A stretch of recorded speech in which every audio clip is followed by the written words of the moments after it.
middle of the busy city of Mbantua, where tall buildings stand like giants and narrow alleys twist like secrets, there was a small family living quietly in the shadows. They didn't have fame, money, or power, just each other and a heavy silence that filled their home.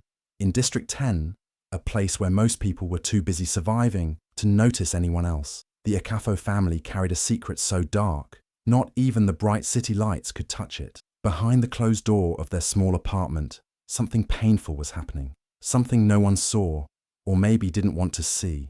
The Akafo name didn't appear in newspapers or gossip, but their suffering was as real as the city traffic outside. A story was building inside those walls, silent and invisible, waiting for the day someone would finally hear it. Boari worked hard as a transit mechanic, fixing broken-down buses and trains in the loud, oily heart of Mbantua.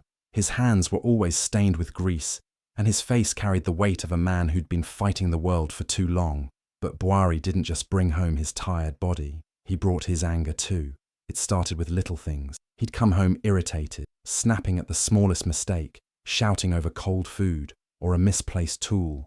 Oluwemi, his wife, tried to calm him, tried to keep the peace, but soon, the shouting wasn't just noise, it became pain. His voice turned into fists, and apologies never followed. Kimar, their young son, would sit in the corner of the room, eyes wide and body frozen, watching his father scream at his mother. And then, one day, he saw it happen.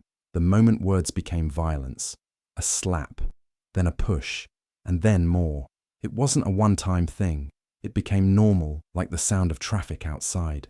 Oluwemi learned to hide the bruises with makeup and long sleeves.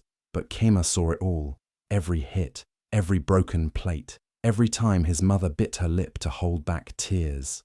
The walls of their small apartment were thin. Neighbors heard the noise, the thuds, the cries, the breaking glass, but no one came, no one knocked. In Mbantua, people stayed quiet, not out of cruelty, but out of fear. Everyone had their own problems. Everyone knew someone who tried to help once and got hurt for it. So they turned up the volume on their TVs, pretended it was nothing, and minded their own business. That's how cities like Mbantua worked. Survival first, curiosity second. Boari didn't care who heard. In fact, maybe he liked that no one dared to stop him. He walked around the neighborhood like a man who owned the ground he stepped on. His silence outside the home was just as loud as his rage inside it. He never said much, but his scowl did the talking. People crossed the street when they saw him coming. They knew he was dangerous. They just didn't know how far the damage went.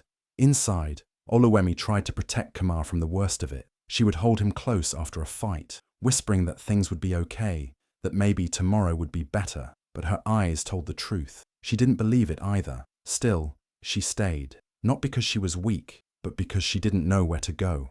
She had no money of her own, no family nearby, and most of all, she was afraid. Afraid of what Boari might do if she tried to leave. Afraid that if she ran, he might find her, or worse, he might take Kemar from her. Kemar, still just a boy, was learning something dangerous. He was learning what fear looked like, what silence meant, what power could do in the wrong hands. He never spoke about the beatings at school. He never told anyone about the bruises that weren't on his body but lived deep in his mind. He just watched. Every fight etched itself into his memory like a scar that never fades. He grew up not with bedtime stories, but with screaming matches and slammed doors. The worst part wasn't just the violence. It was the loneliness, the feeling that no one saw them, no one helped, that they were just another family swallowed by the city, just another story buried under concrete and steel. Boari's anger wasn't just an outburst. It was a storm that never passed, and in the middle of it stood a mother and her son, trying to stay afloat in a home that felt more like a prison. And outside, the world kept moving, pretending nothing was wrong. Oluwemi could have left. There were moments she stood at the front door, hand on the knob, her heart pounding like a drum.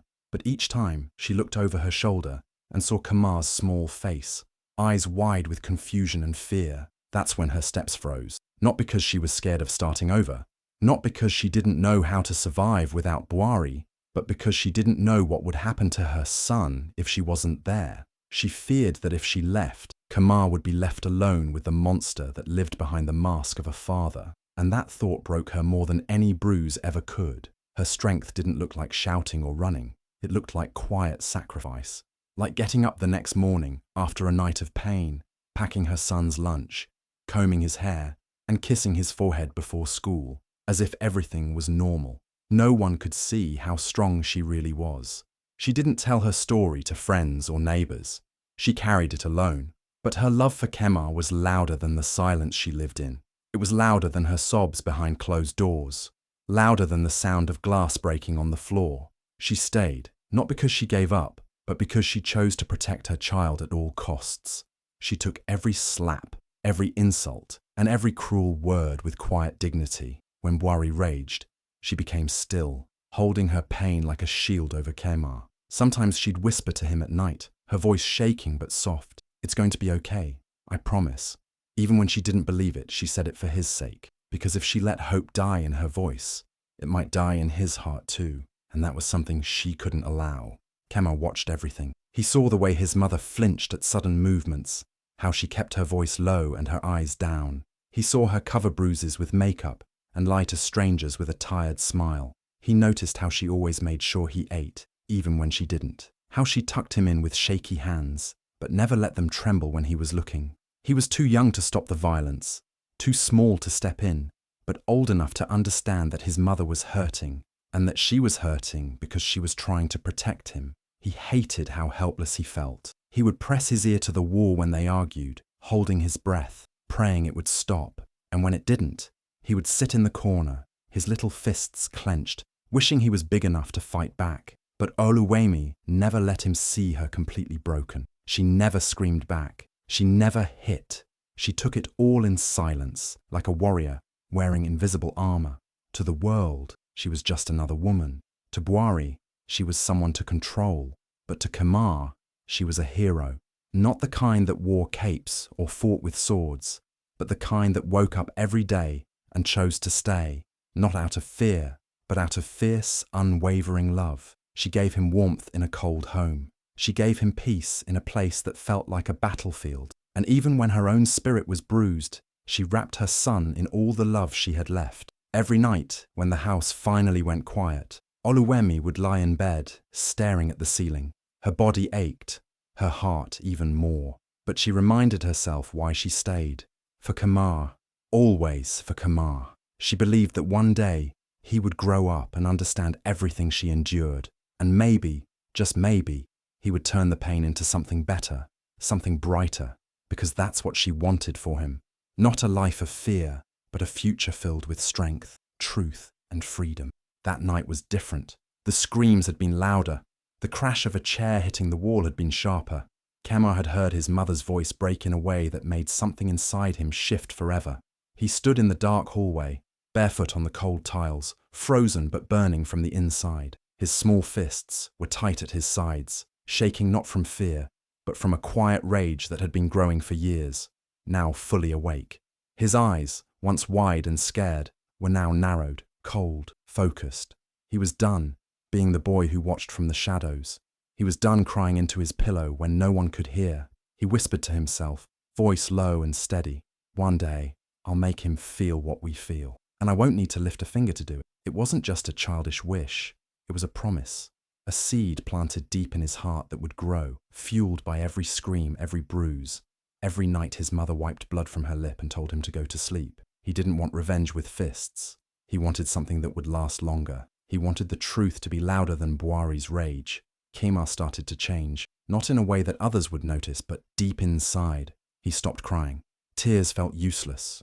Instead, he watched more, listened more, paid attention to every little thing his father did, how he talked, how he moved, how he controlled everyone with fear. He studied it all in silence. Like a student learning from the enemy, every violent act became a lesson, not in pain, but in purpose. He didn't speak much anymore, but his mind was loud with thoughts, plans, questions. At school, he kept his head down. Teachers said he was quiet, but smart. No one knew what he carried inside him every day. He didn't tell anyone. What could he say? That his father was a monster and his mother was a hero no one saw.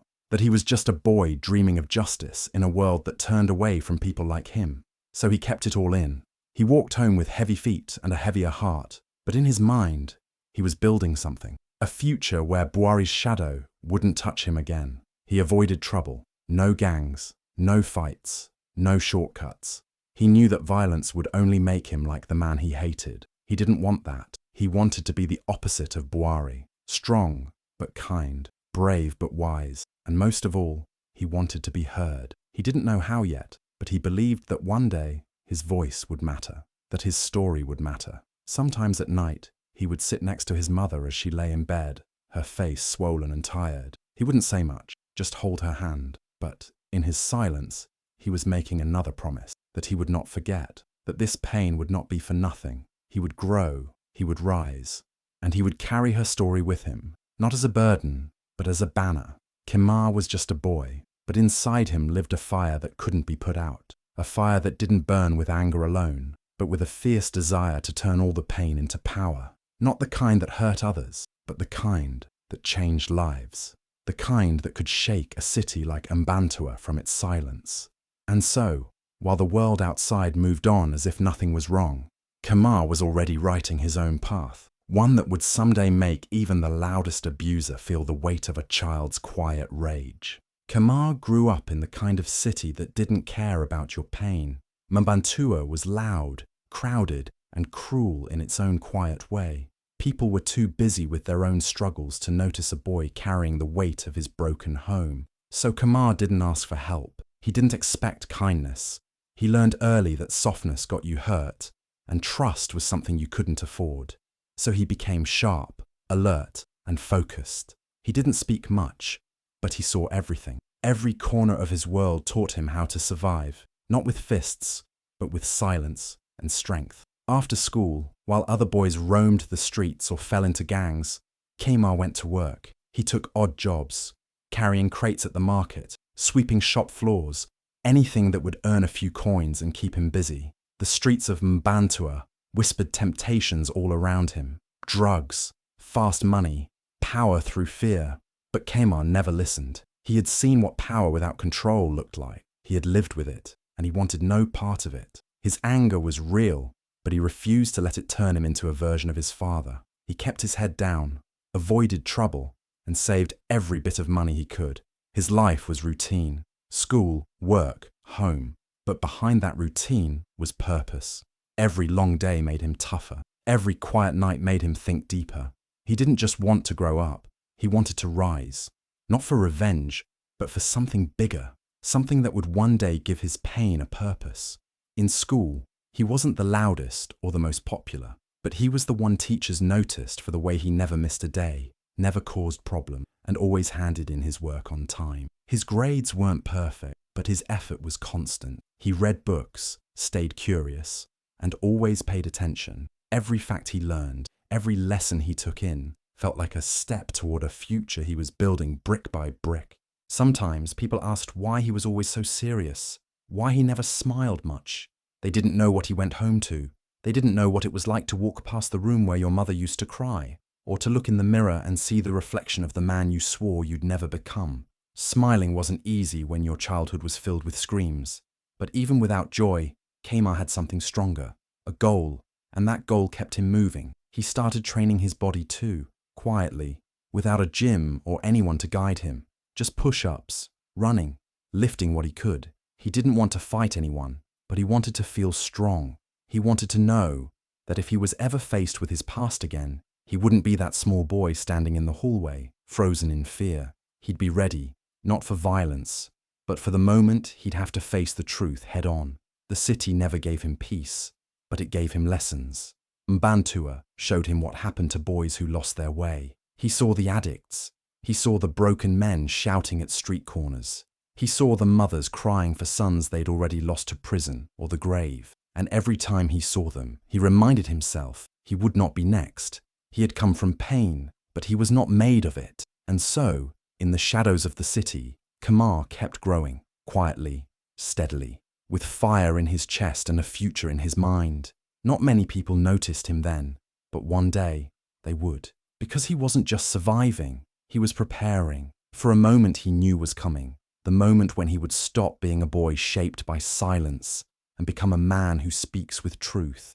The rain poured down hard that night. hitting the rooftops like tiny fists from the sky. Thunder rolled through the city of Mbantua, but inside the Ekafo home, there was a different kind of storm brewing. Bwari came home drunk, his eyes bloodshot, his breath heavy with alcohol and rage. His footsteps were loud, uneven, and every sound made Kima's heart beat faster. He had seen this version of his father before, but something about this night felt different. It felt dangerous. Oluwemi was in the kitchen, trying to keep things calm like she always did. She spoke softly, trying to guide Bwari to the bedroom, to rest, to avoid another fight. But Bwari didn't want calm. He was looking for a reason to explode, and when Oluwemi asked him to lower his voice, that was all he needed. He snapped. The yelling started. Plates shattered. Kamar, now a teenager, stood frozen in the hallway, fists clenched just like he did years ago.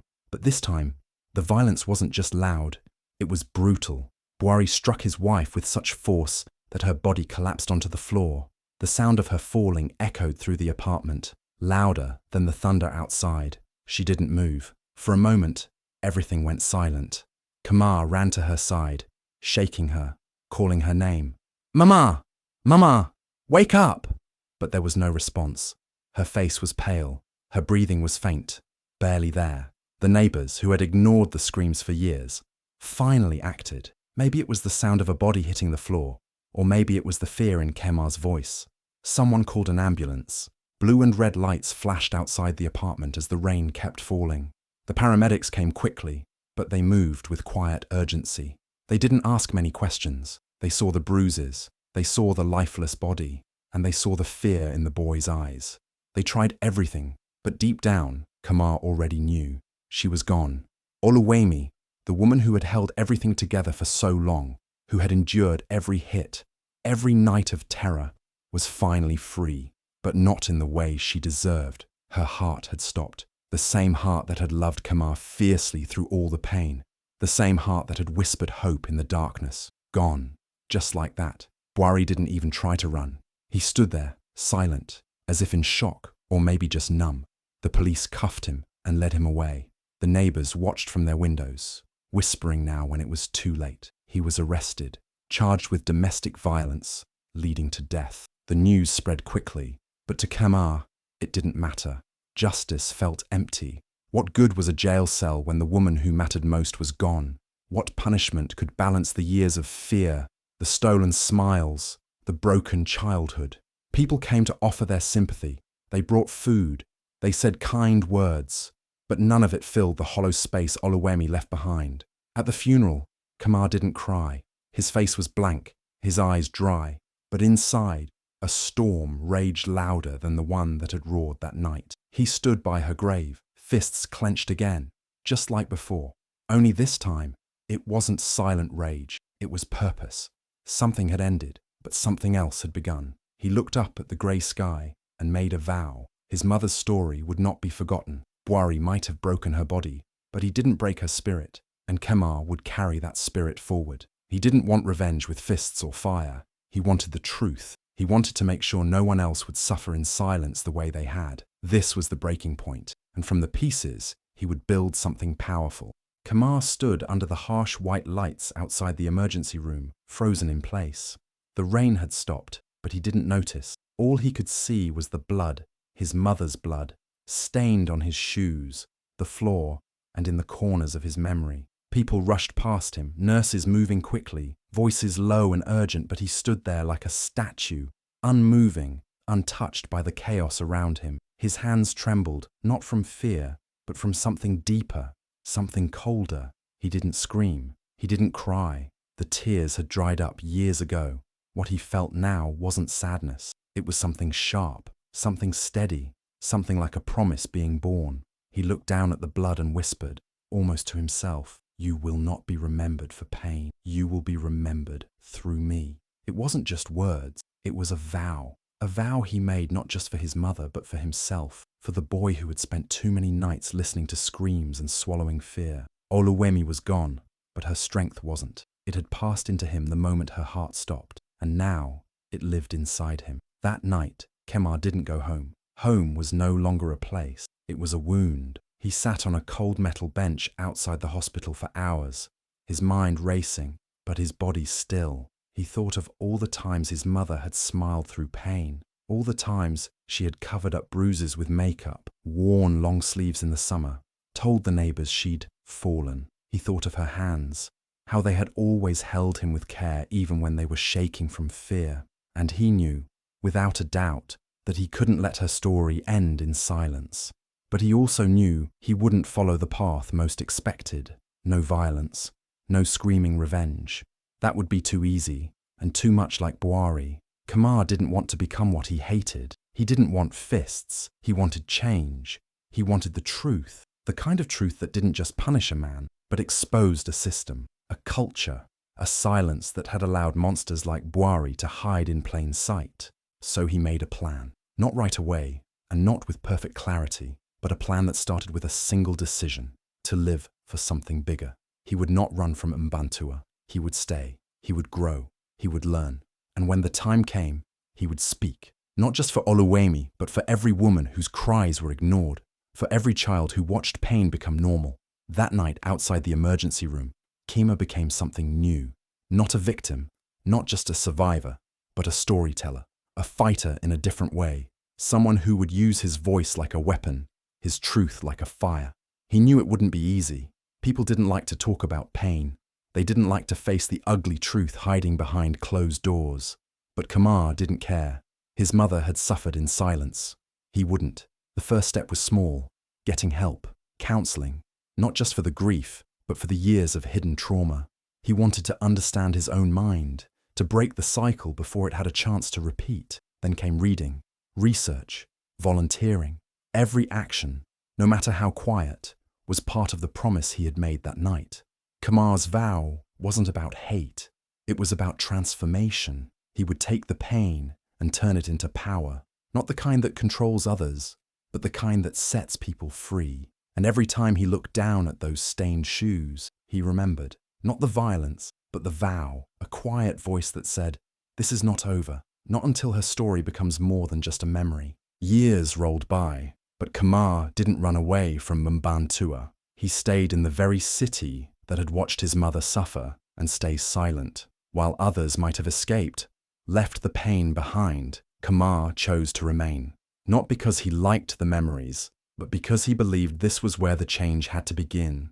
Mbantua was filled with women just like Oluwemi, trapped, unheard, and afraid. Kamar couldn't save his mother, but maybe, just maybe, he could save someone else's. He started small. At first, just volunteering at local shelters, helping clean, hand out food, or talk with women who had nowhere else to go. Most of them didn't trust easily. They had heard promises before. They had been failed before. But Kamar never asked for their trust. He earned it. He listened more than he spoke. He didn't pretend to understand everything. But when he said, "I'm here for you," he meant it. He didn't wear a suit or carry title. He wore regular clothes, spoke in a soft tone, and moved with a calmness that hid a storm inside. People began to notice, not because he was loud, but because his presence was steady. He showed up, every day without fail. He spoke to women, helped children, talked to young boys about emotions, fear, and how violence was never strength. Slowly, his quiet efforts began to make a noise the city couldn't ignore. Kamar knew that change didn't come fast. It wasn't about one speech or one protest. It was about consistency. It was about building trust, one person at a time. He helped women file restraining orders. He connected them with lawyers and doctors. He found them shelter, safety, and sometimes just someone to cry with. For many, that was the first time anyone had truly stood by them. And for Kamar, every life touched was a promise kept to his mother. He never spoke much about his past, but when he did, his words were simple and powerful. He didn't need to name his father. The story was enough. The pain in his eyes said the rest.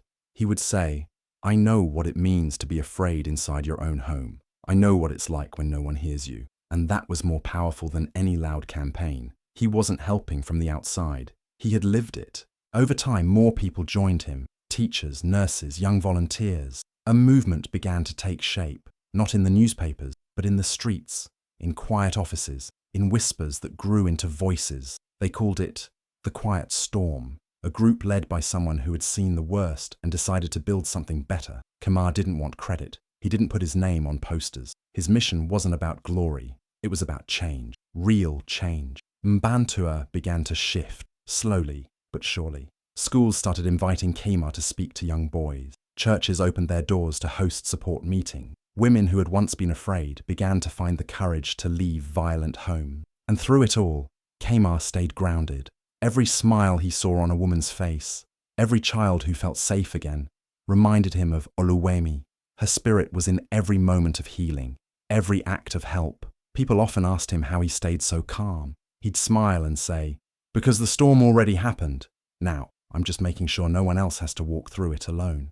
He had turned his pain into purpose. He had taken the silence that once haunted him and turned it into a voice for the voiceless. And though he moved quietly, his actions spoke louder than any scream ever could. Chiamaka's quiet rebellion had become something powerful. In a city that once ignored cries for help, he made sure they were heard, not with violence, not with anger, but with steady, relentless love for his mother, for his city, and for every soul still fighting to be free.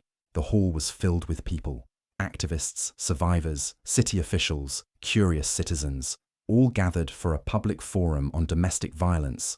There was a buzz in the air, a mix of tension and hope. This wasn't just another event. This was a chance for the city of Mbantua to finally face its silence. And in the middle of it all, quietly seated near the back, was Chiamaka. He hadn't come to make a speech. He hadn't planned to take the stage. But when the speaker invited personal stories, something inside him shifted. The moment had come. He stood up slowly, every eye turning toward him. He wasn't wearing anything fancy, just a simple shirt, worn jeans, and that same calm look he always carried. But the room felt different now. People leaned in, sensing something real was about to be shared. Chiamaka cleared his throat. "I grew up in Mbantua. My mother, she was the kindest person I've ever known. She made the best jollof rice, always smiled with her eyes, and hugged like she was holding you together." His voice was steady, but low.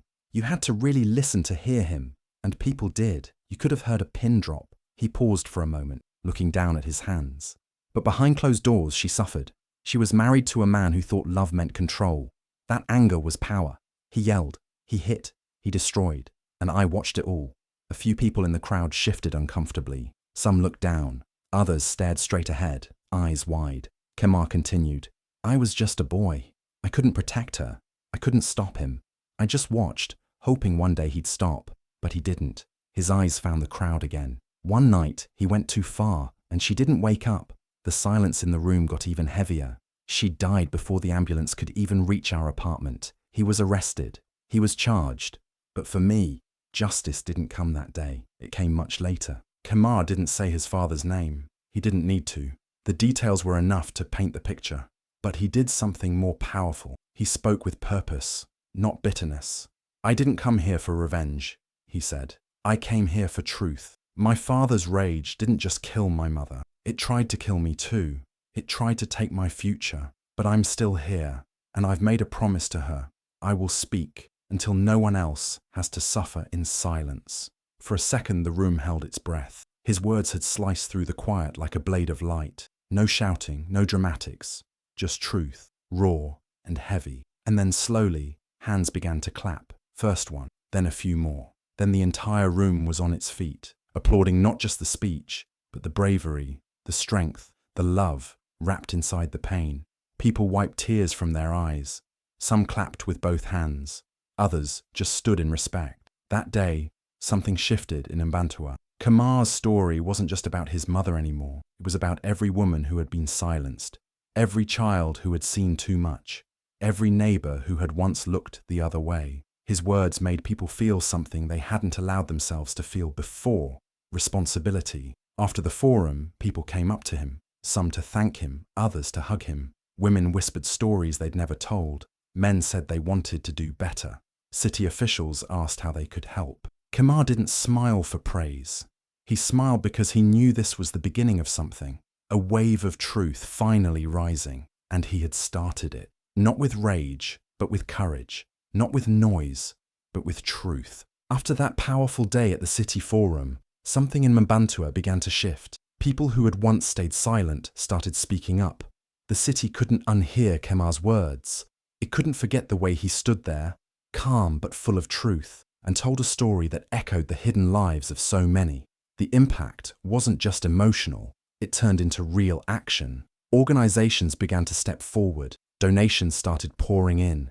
People who had the power to make changes were now listening, not just nodding, but acting. New shelters were opened across the city, safe spaces where women and children could escape violent homes without fear or shame. These places didn't feel like cold institutions.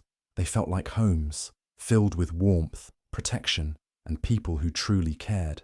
Chiamaka helped design some of them, making sure no detail was missed, down to the locks on the doors and the quiet, comforting spaces for children. Every brick laid down felt like a step forward. Every safe bed was a win against the pain his mother had endured. Laws were brought into question. Policies that had once failed to protect victims were reviewed.